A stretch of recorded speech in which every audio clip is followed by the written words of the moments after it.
Welcome to my presentation on planning for capital needs and sources for equity capital. My name is Colby Gibson.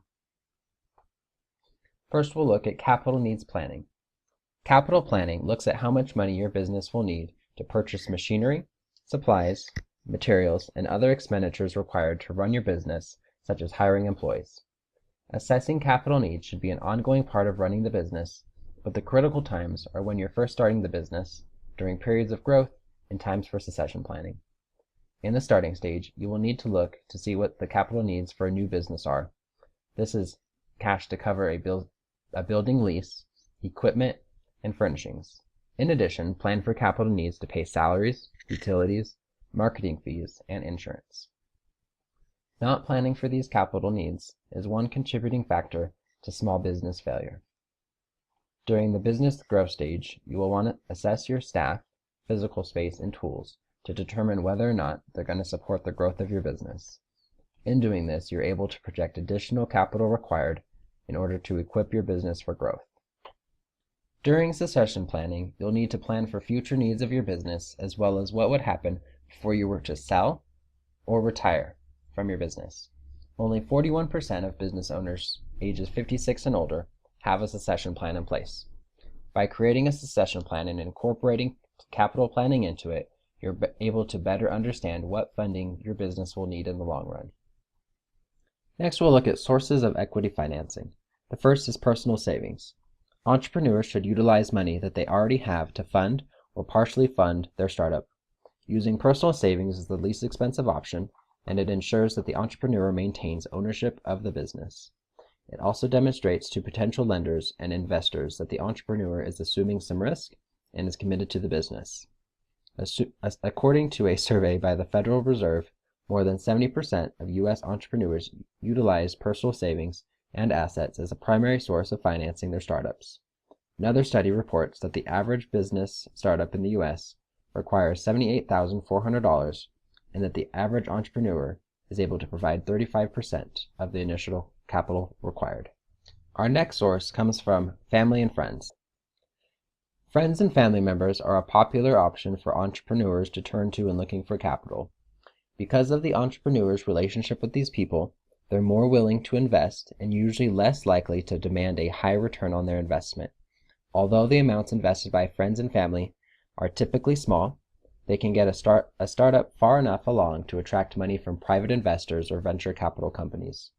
A major negative of utilizing friends and family to invest in a startup is that unrealistic expectations or misunderstood risks can destroy many family and friend relationships.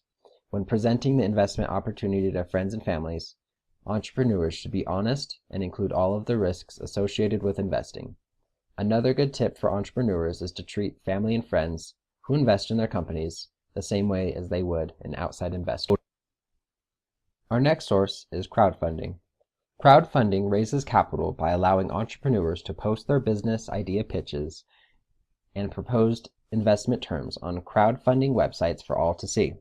On these websites, ordinary people are able to invest any amount of money in exchange for some form of return. Crowdfunding platforms extend the entrepreneur's reach, streamline and centralize fundraising efforts, and enable the entrepreneur to share and promote the campaign through social media and other online marketing tactics. Now we'll look at partners. Another method for expanding the capital of a business is to take on a partner or partners that have the necessary capital. This can be done at the beginning stages, such as the startup or growth stages, or further along. Creating a partner to the founder's business gives up some personal control over operations, as well as they must then share profits. In order to have a successful partnership and prevent problems down the road, essential business documents and agreements should be put in place before the partner is taken on. These documents should outline each party's roles and obligations, as well as what would happen if there were changes in the business or if it was to be shut down, as well as other agreements more specific to the type of business. Our next source is angels. Angels are private investors, usually wealthy individuals and experienced entrepreneurs, who invest their own money in business startups in exchange for equity stakes in the company. Some angels may have a personal interest or experience in an industry, which is why they invest. Others just see a good investment opportunity with a healthy return. Angels on average have founded 2.7 companies and have 14.5 years of entrepreneurial experience. Angels will not only invest their money in a business, but also their time, knowledge, experience, and their energy, which all can be just as valuable as their dollars invested.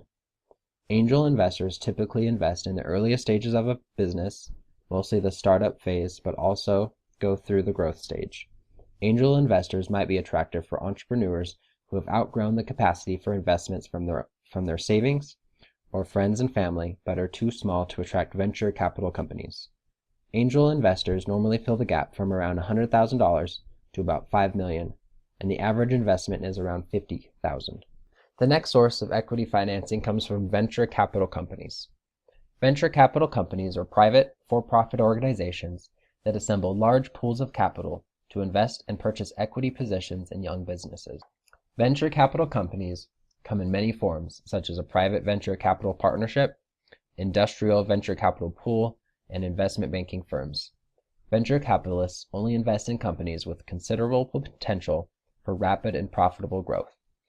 Venture capital companies can be the next option for entrepreneurs who have outgrown the available funds provided by angels, because most venture capital companies only invest in the expansion stage or later of the business.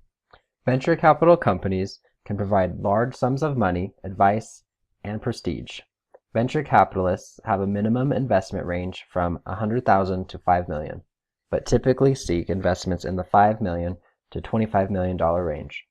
The cons of involving venture capital companies are that in exchange for the financial support and backing that they provide, most venture capitalists seek very high return rates, such as 30 to 50% annually.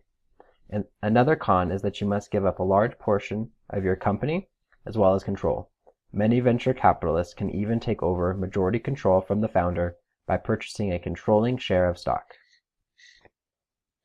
This chart shows what percentage of investments are made in each stage of the company by venture capital companies and angel investors.